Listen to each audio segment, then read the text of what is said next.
between these two teams. We're going to have the next Battleground pretty soon. We know that No Tomorrow is probably very likely going to choose first pick, knowing the rest of the teams and really what they like to do. So we'll see what Team Freedom takes us to Battleground-wise. Let's check it out. Towers of Doom. Of course. Towers of Doom here for Team Freedom. Not only, now that we've seen enough games, that I personally think that this is just their playstyle. It's going to be slow, wait for the fight, win the game. A map like Towers of Doom accents that. To compare it to two teams that we saw out of the midseason brawl would be like Dig. Dig always lost their early game. They're consistent. They wait till the later part of the game, and then they hope that their decision-making can make that comeback. Freedom seems like they're doing that same thing, but it's a little different manner. It's not through rotations. It's just going, hey, by the way, you actually can't win late game team fights into us, so they're just comfortable taking it. Maps like Towers, that's really going to help them. You always make it to the late game fight.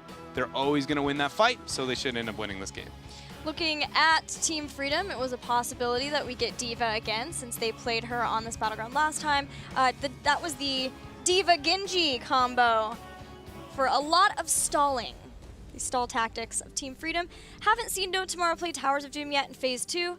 Any Equinox picks immediately stand out to you for No Tomorrow or this Battleground? No, I don't think so. And it just melee assassin specifically on this map, Illidan, Tracer. I know she's not technically a melee assassin, but she is. And then Zeratul, that's it. Those would be the only ones for me, and none of those are like. Only Kerrigan, for my brain, stands out as like Equinox, right? Every other one is just, yes, he does play melee assassins, but the Kerrigan, he played it before the meta, he played it after the meta. He plays the Kerrigan whenever. But Genji and Anubarak are going to be the focus for the draft early on. Uther's up. Same with Abby.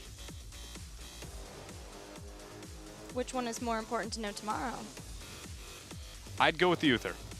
I think Uther is more impactful, and no team is willing to 1-2 the Dahaka Abathur. So you pick the Uther, you go with the Abathur in some form of a hyper carry in your 2 slot, or you wait it out later.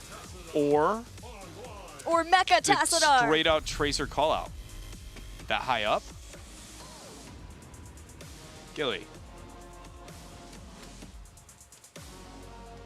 Drip. How do you save this? For whom? For Freedom. Okay, so what No Tomorrow's doing, this is an old school thing. The reason Tassadar used to be first pick was not because Tassadar relative to every other hero is that good. It's because it works with so many others, you can't deny all of them. You can't within 2 slots. You flat can't. So what are the most crucial? And right now you think of the Holy Trinity. Tas Tracer, Tas Illidan. You cannot deny all 3 of those. So you can't even get close. So which one is the biggest problem and how do you counter it? My first thought, the biggest problem for me would be like, I need Uther in this rotation. Yeah. He's too big. He can deal with every counter strategy. The other one, it has to be something extremely safe. Abathur seems a little bit too risky. Varian. Varian is the choice. So they're saying that all of those you can counter with taunt. That's their answer. Except for the Holy Trinity.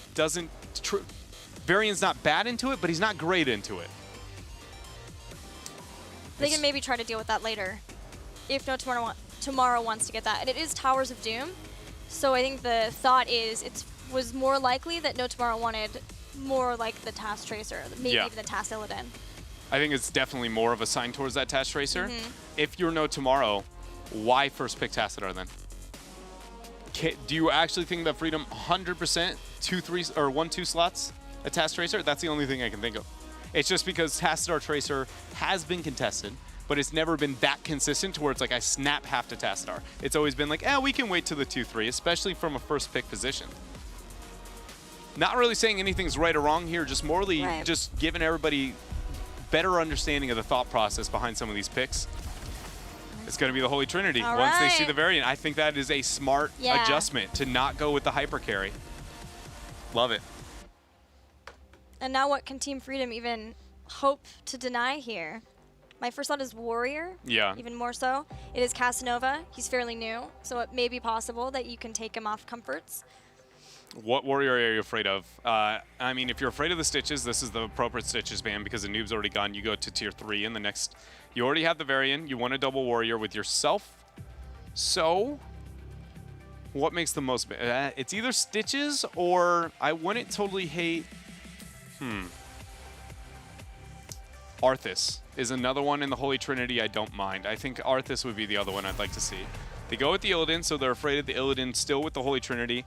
I'm torn on that one. E-Star put up a really good argument of weird, unique warrior lists with the Holy Trinity and Illidan.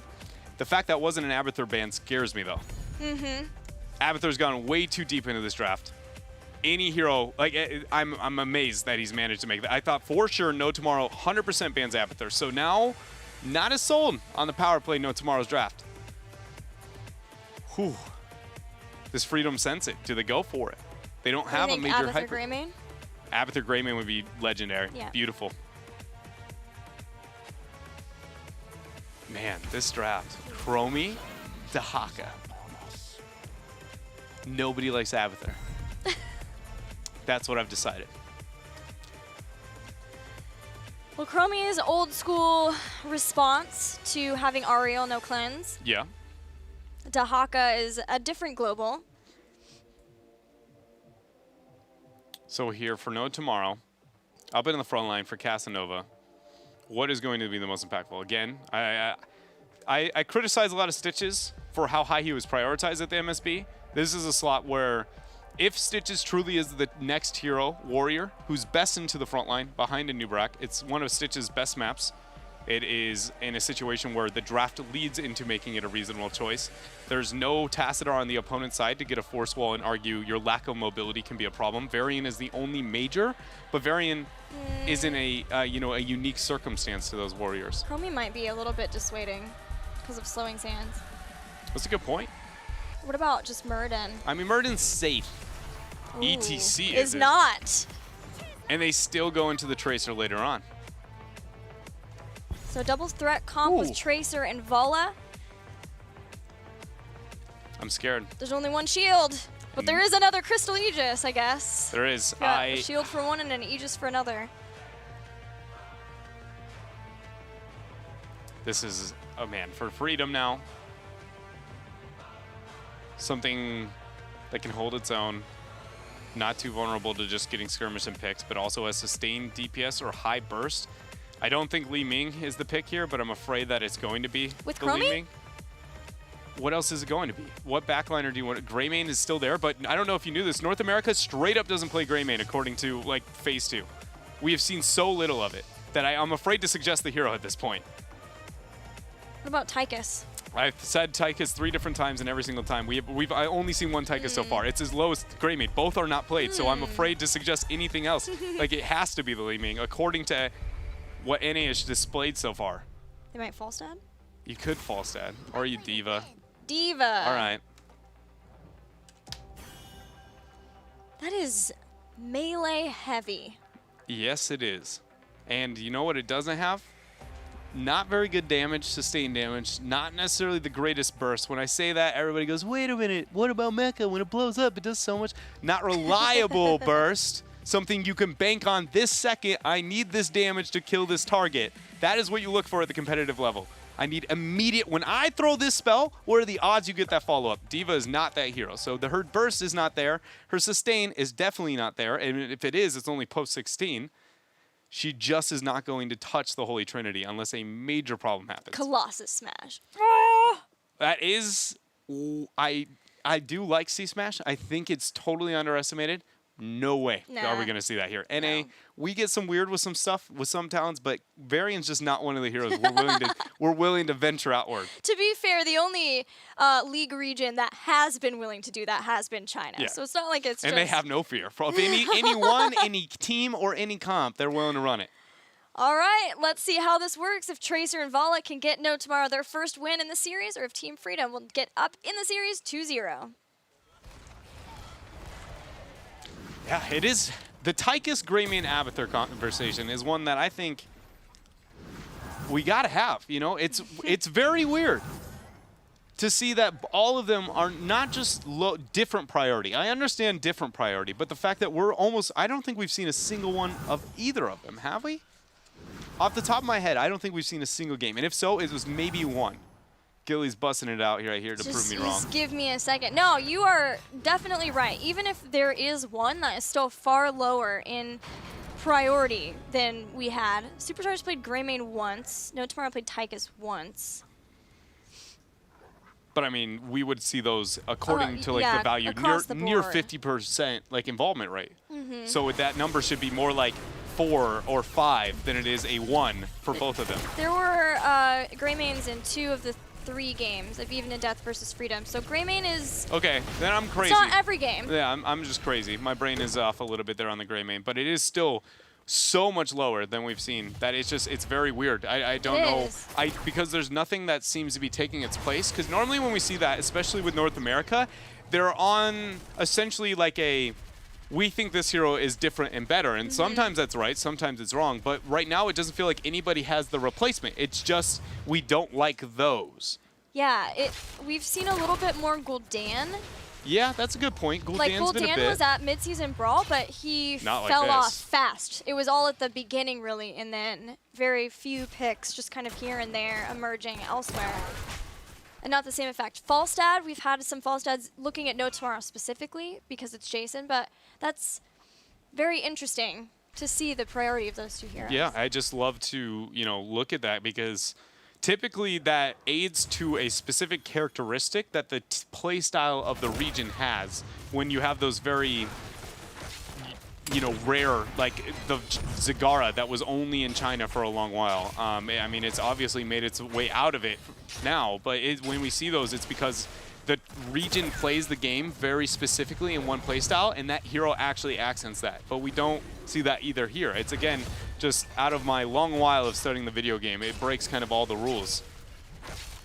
And when I look at Team Freedom's composition, because there is the triple melee, the triple warrior, even though D.Va's far more of a bruiser, there is a possibility of Dansky on Chromie to do a lot of damage, especially because there is a variant. But the team needs to be well coordinated between variant, between Dahaka and Dansky too, to make sure that whenever someone goes in with the charge, with the taunt too later on at 10, that Dansky has those abilities and can quickly execute with them. That's why we see so much success for Team Dignitas when they play with the Chromie. Nice use of the mecha there from Freedom to zone off on the bottom altar. Didn't think we would see value out of it that early on, but I like it. Anytime we can see more arguments for the D.Va, because she's a hero that it's pretty apparent she's got a place. But I think absolutely no one has figured out exactly where, when, or why is it, the proper way to draft her or play her even. She just has so many different niche things she's good at. So I like when we can, be a very apparent. Look at the impact D.Va has here. All starting at the very first altar. Yeah, looking at who's played her so far, it does seem to be more like the teams who have enjoyed playing her have found a place within their own comps to make it work and just know how to play around with that. But it is cool to see the mechas have so much impact, especially on areas like altars when you're trying to channel them, being able to zone away and control the area of the battlefield. Another Sapper camp collected for No Tomorrow. You saw the teams pretty much mirror one another over the first altar phase when it came to those Sappers. Oh, look at the drag halfway through for Cure. Style points there, but the Sapper made it in. And boosters, though, too, on the other one. But in the end, they're still going to run in. Tough little guys down there. That was just fancy. It sure was. Throwing down the thrusters again. Nasmus just kind of going all over the place. And that, ladies and gentlemen, is what 75% damage reduction looks like. It's a pretty big deal. It's pretty good. Just so you guys know, Uther can do that exact same thing now that we're at the 7 talent tier. 2 different people who can do that. Nice, Sue. Speaking of 7, Mobius Loop over Dragon's Eye. So not having that extra burst amount, instead having Dragon's Breaths more often. Again, in the North American region, generally, this signifies a slowing sands over Temporal Loop, although again, there is no cleanse available for Ariel, so it's still a possibility. We'll see at level 8. I really like the level 1 talent, that we see more of that, the cooldown focus. It's a lot. Not only is it fun, I think it complements her playstyle so very well. Not even looking at synergies to the 13 with what adjustments we've seen to our level 1 talents. I'm just happy to see that being picked up and prioritized. I love the Soy build where you have it to then be able to interrupt people, just move people a little bit, but then again, having blind maybe the answer here, especially if you were up against Twin Blades, although, again, probably not happening from Zugrug. We can dream. Just dream for the very end. Do it, Zugrug. I believe in you. At least C Smash. It doesn't, like, you got weird, and then you have like real weird, right? Like Colossus Smash is like a point-and-click burst. Like, oh, that makes sense. And then you got Twin Blade, and you're like, why should I pick this over Illidan? So, you know, it's just, I would like to see either one. But I think if any world of North America, we're going to risk anything, it's going to be the point-and-click burst coming out first. SDA at the midseason brawl made a really cool argument with Cocoon, and then instant follow-up for the blow-up. I'm just watching Tiger JK as an Angel go straight in the face of a Chromie. No Tomorrow doesn't have a global, but they have still managed to get enough pressure out early that they are just dominating in the experience. 3/4 of a level this early on is actually insane. It's a lot. And if you play your cards right, gives you the big talent tier advantages at 13, 16 especially. What I imagine happening is this continuing up until the fight that No Tomorrow cannot run away from Team Freedom, and that's when they win an all-in. Nice initiation. That's going to be the first blood. Double dash out. Nice timing. They're not overcommitting. You know, we see a lot of teams essentially show the gank way too early, but I like the patience here shown from Team Freedom. Stage dive comes in. There is the mech self-destruct, trying to get everybody else away from the damage. Going back into the mech allows Team Freedom to steal the camp, but can they get out? That is the question. Oh! Looks like yes. Recall on Equinox, one shot away. Dansky throwing out the Q. Oh, the no. max range auto attack they're chasing. There's no way she makes this out. They're in hot pursuit. Team Freedom hoping. Nasmus is going to booster their way over. He's going to break fog. Nope, that's max range. Fang. All right, so it's a 1-for-1 so far. Uther did go down. Nasmus loses the mech, so has to get back. Taunt, Cure, right on top. Tiger JK heals himself up. He stays alive. Oh, big shot! The big shot, max range. Tiger barely stays alive. He's got enough hope to help the team move up. Casanova, power slide, and just bodies Chromie here. So now we have this altered, nice attainment strike. The mecha self-destruct is going to be used. Zone them out. All the members walk away. We recollect and we move back. Gilly, this is 5 versus 4. There's still no Chromie for 9 more seconds. Team Freedom finally, in using the self-destruct and adaptation, realize they have to give up the altar. So we're looking at 28 versus 28 in the core health.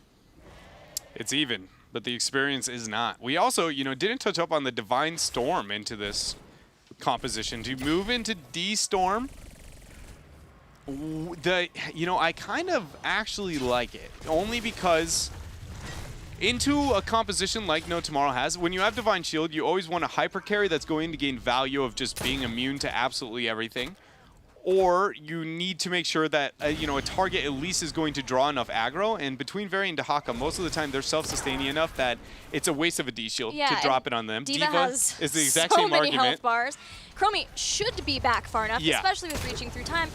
And really, if the wrong person is inside Aegis, like if that's on a Vala, that gives plenty of time for Collusion to walk up and drop a D-Storm after the fact. Yeah, and also with the Holy Trinity, you want to stack for heals. You want to stack for everything that they want to make happen. And one of the biggest counters to sustain healing and sustain DPS, which the Holy Trinity is actually why it's such a problem, is Burst. Locking them down with the Divine Storm. It's just a nice pickup for Team Freedom, one that it's obviously going to take a solid positioning from Collusion to make sure he gets in there, doesn't waste too much HP. I would love to see the communication be such that Team Freedom are able to hit Divine Storm when self-destruct is already going off to keep them inside. Then you have the Chromie burst behind that.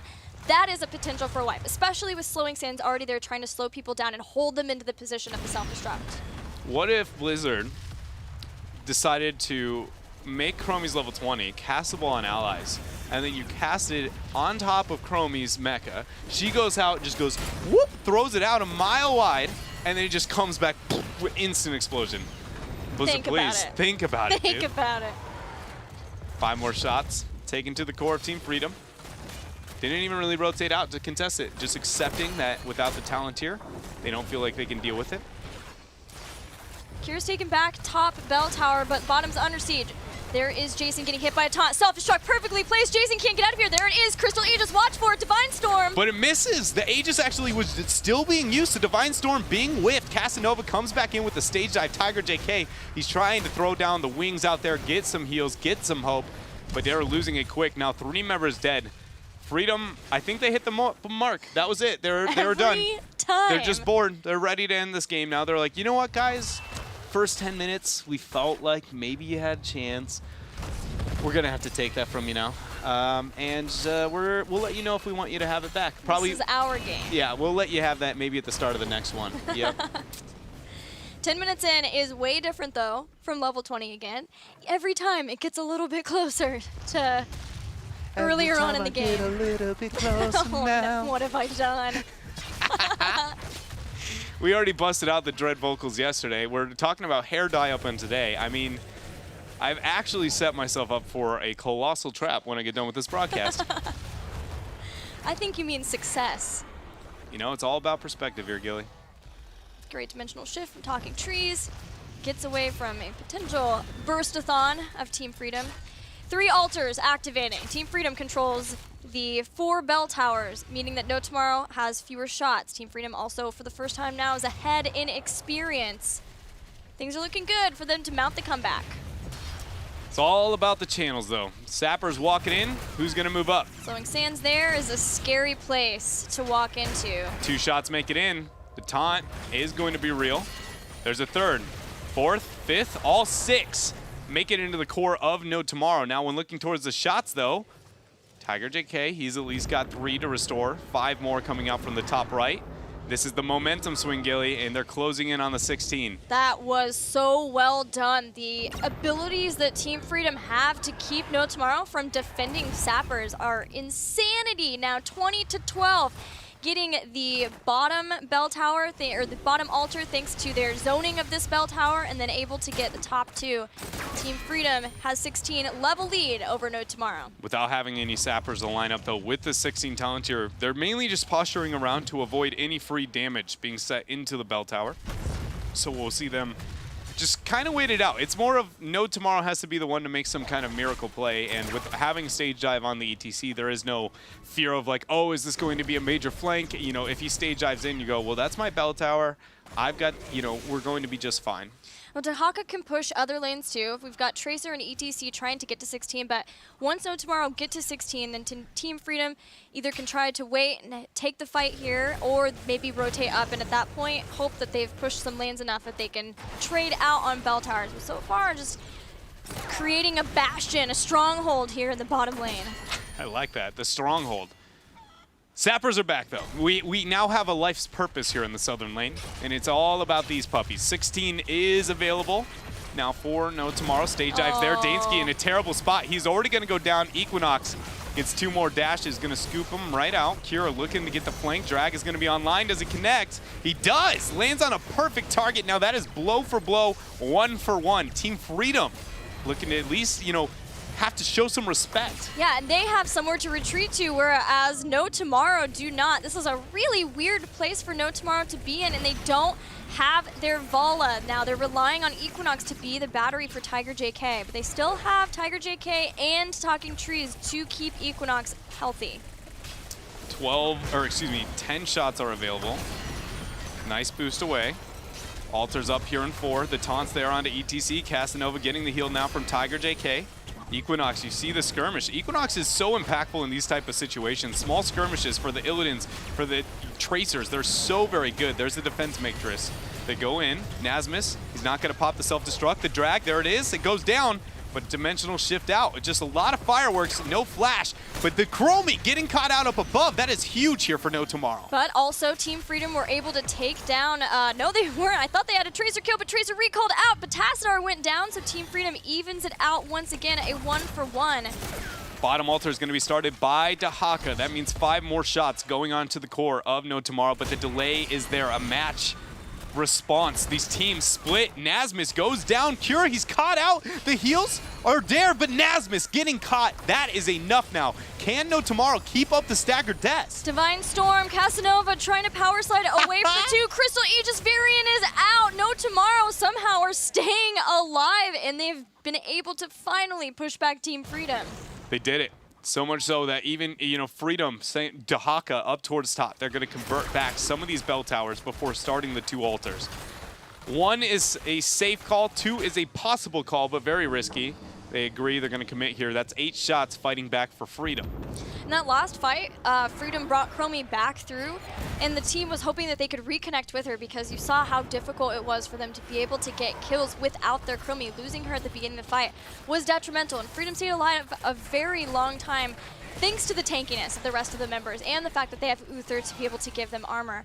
But Equinox quickly catching Chromie and then getting out, making sure that Freedom never really had a lot of time to set up for Chromie to get her burst kills was fantastic for No Tomorrow and is getting them back into this game. If No Tomorrow can open up on the next fight as extremely well as they did in the last one. I mean, to catch a Chromie out where in that position with, you know, the 13 not being timeout is essentially, you can just say that's a huge misplay. There's no circumstance that should happen. But if No Tomorrow actually gets an initiation anywhere near that clean again, you saw the panic on Freedom. When it doesn't go according to plan in the later parts of the game, they were like, okay, keep throwing bodies at them as long as we possibly can. Though, again, into a Task Tracer and especially the Holy Trinity, you don't win 4 versus 4s. You don't win 3v3s, but they kept trying to take the fight. So it's now, you know, when Freedom feels a bit pressured in these later stages, are they as consistent and solid as they've looked in our other games? I'm starting to think that maybe not. Maybe it isn't the, okay, we're done, time to win the video game. If you get one good initiation, if you're the one starting that fight, maybe that's enough to get them out of their comfort and they go just picnic everywhere. We'll have to see, because Team Freedom, whereas they did picnic for a little while, throw in the stagger deaths, they still are going to get to 21st, and they have equalized out all of the bell towers. It is completely even between the core's health at 12 each. This is a tense game number 2 between these teams. Team Freedom, their battleground choice, they really want to make sure they get the victory here. Only one altar spawning. How are they going to be able to stop this? They have stage dive, so that gives them the global up through top to look for the side soak. But a quarter level, it's a little bit more than that, is a huge amount. And the minion waves are not pushing against them, which is essentially experience on reserve. These sappers are not going to be enough either. Man, Freedom, this is, you know, if they're going to win the fight that leads to them ending the game, this is very much going to be it. They start the first channel, and the fact that Trees is the only person necessary to get that delay is actually insane. Look at top. Dahaka trying to stop Equinox and Casanova from taking that down, but still the altar channeled before that ball tower is taken away from Team Freedom. So 4 shots remain, taking No Tomorrow's core down to 8. But at least No Tomorrow didn't panic and go in and take a 20 fight and lose that and lose the game. Yeah, it's going to be stalled out here. Sappers lining up through bottom. The noble Sappers, good night, my friends. Your battle was true. Stage dive. They're going. They're going to try and force it all in, and look at the advantage they have. There goes the self-destruct onto the Mecha Dansky. See him just trying to run his happy little feet on out. Casanova waiting in the wakes. He's going to try and flank. Here was hoping he could pull someone into the self-destruct, but didn't get there in time. Here comes Strafe. Immediate taunt follow-up from Zugberg. Now he's getting so low and he's down. He's too far out. He gets caught out. Now Collusion Divine Storm is used, but is it too late with being a member dead? Collusion's going to get slowed. Power slide. There's going to be a redemption called in. That's a nice cooldown to be able to proc to take away from Team Freedom for the next few minutes. Literally nothing feels worse than dying on Uther and not getting value out of that talent. You just, ever since the first iteration of that talent got nerfed in timing, you're just like, never again do I want to risk this. It's like every time I use it, I want to be healing somebody. When I come back, I better have my stun target in front of me. So now, with that window, No Tomorrow, they may have it. They still got 25 up on the very, and we have a boss with 4 shots available for them to at least set this back to even. And the Eternal Archon is just wailing way up on the bottom keep. Nice stage dive. It's just going to be zoning. They need the sappers, and then we need to see a boss play here out of No Tomorrow. Freedom's going to get sappers in top, hoping they can push on that bell tower. They give it up. They give up bottom. Yeah, they're essentially just taking the safe 4 shots. Then they rotate up through top, play the macro game. I don't know if they're going to get this in time. They do have self-destruct. Taunt catches. ETC has the stage dive. They immediately get the blow up. This is now Freedom is going to lose this game. Detainment strike, Collusion in a really rough spot. He can't come back to life if he goes down. Yeah. They move up. They're going to start the boss. Look at it. Therese doesn't care. He's just like, pay attention to me. 4 shots. That's it. GG.